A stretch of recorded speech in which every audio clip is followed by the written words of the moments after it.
In a surreal scene destined for infamy among pro wrestling's most awkward and uncomfortable public relations faceplants, Meghan Markle somehow found herself loudly booed, jeered and profanity-bombed into oblivion by thousands of rowdy WWE fans after attempting a misguided cameo at this year's Slammy Awards.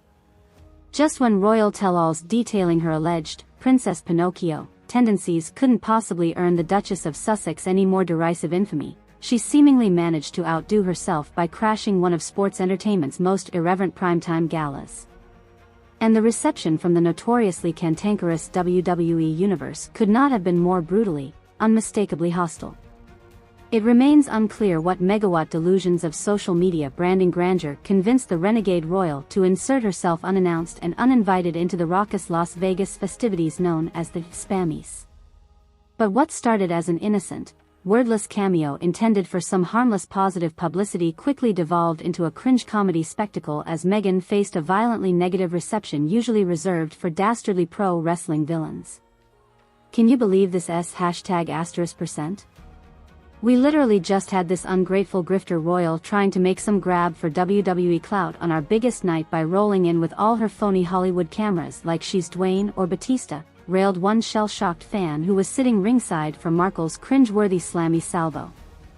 Honestly, she had to have the self-awareness of a fenced backyard shovelhead if she can't recognize how we real WWE diehards ain't here for that trespassing prima donna act. According to eyewitness accounts, chaos erupted during presenter Trish Stratus' opening monologue introducing the Sports Entertainment Personality of the Year category.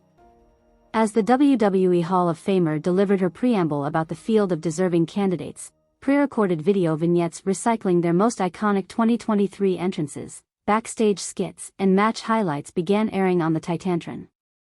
Amidst the recognizable montage of legendary stars like Roman Reigns, Seth Rollins, Rhea Ripley and Bianca Belair, the sudden sight of the Duchess of Sussex strutting alone down the ramp in a full couture gown waving awkwardly immediately caused an adverse stir of confused murmurs among the crowd.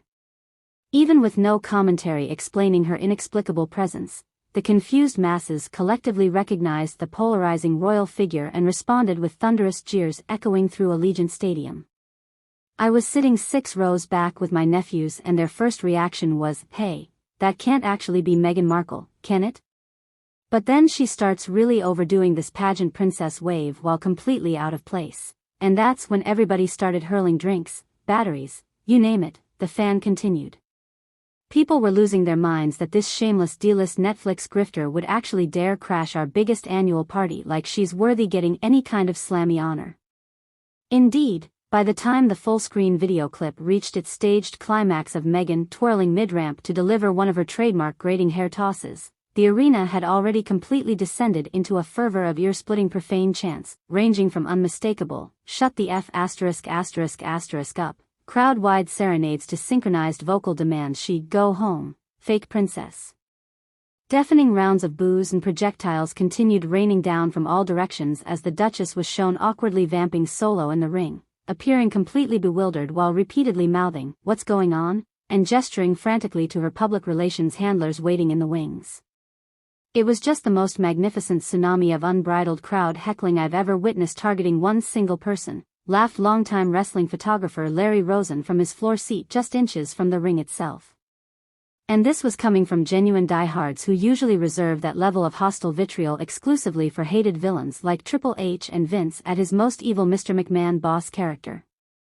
Rosen described the overall vibe from his up-close vantage point as absolute pandemonium, a scene more akin to sports riots spilling out of a soccer derby than a staged entertainment show. Meghan's already humiliated face just kept redder and more panicky as she feverishly signaled off-camera for furious arm-waving assistants to yank her out of the hostile line of fire. You could almost smell the first whiffs of tear gas needing to get deployed by security. After several agonizing minutes of weathering the cacophonous WWE fan backlash, the Duchess was finally granted a temporary reprieve as her handlers managed to usher her frazzled out of the ring, though not before suffering one final indignity as an overserved spectator nailed her squarely between the shoulders with a loaded hot dog artillery fired from the hard camera section. As Stratus and stagehands worked to de-escalate the near-riot conditions, Markle could only slink away avoiding profuse hand gestures from furious director Adam Cohen, the the man behind greenlighting her cameo appearance in the first place. According to sources close to the production truck, Cohen was subsequently fired midway through the show for failing to consult with WWE or the performers themselves about the surprise royal inclusion. Adam legitimately believed Meghan's universally admired voice for the voiceless and racial justice advocacy persona among America's youth should be properly celebrated alongside our most influential superstars.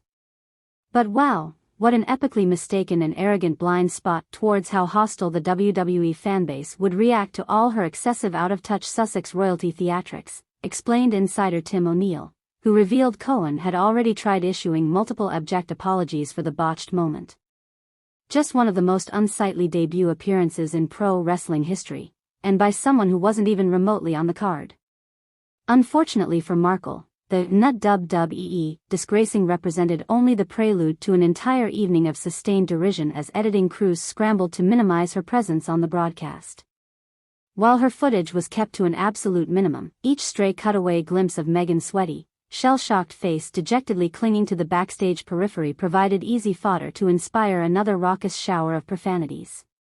At one point toward the main event, cameras inadvertently panned across the Duchess sitting in a folding chair peeling off her shoes and makeup amidst what appeared to be muffled sobs. This prompted an electrifying, "Oh, cry more," chant that reportedly stretched non-stop for over 14 minutes and required timely muting by the Peacock broadcast crew.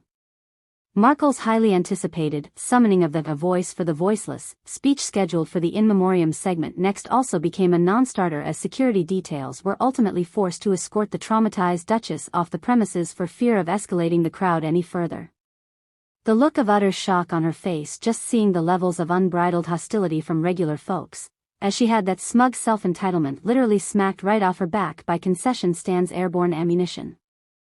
I almost felt vicarious humiliation for the lady. She seemed that shook by her rude awakening to how deep America's hatred for all her nonsense goes, laughed the photographer eyewitness. But then I quickly got over it once she reverted back to full quivering Duchess delusion backstage and started demanding people be fired over not preparing her for any of this earned backlash whatsoever. As the night's spammys wound down, several WWE personalities themselves finally acknowledged the unplanned Meghan chaos, with the likes of Seth Rollins and Austin Theory even cheekily recreating her signature hair toss on the entrance ramp before unleashing struts exaggerating the motion. Meanwhile, color commentator Corey Graves repeatedly shouted, "You still with us, fake princess," to deafening crowd approval. But the person likely most relieved to see Markle's security team finally whisk her disheveled out a backdoor was WWE CEO Nick Khan, the company's public face who recently signed